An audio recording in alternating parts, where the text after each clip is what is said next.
ang obserbasyon ko, sana ay mali ako.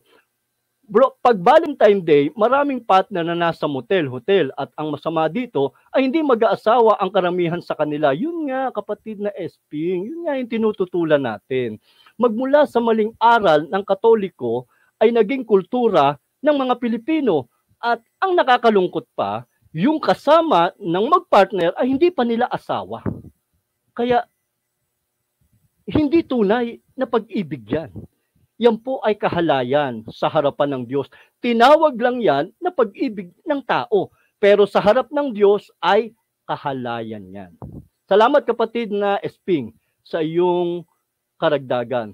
Mula po kay kapatid na Calvin at Dalia Coles, tama bro, kasi yung February 14, ang trending lang naman diyan ay hotel, pag-ibig kung, pero ang totoo sa February 14 na iyan, naman talaga araw ng mga puso, kundi araw, libog yan.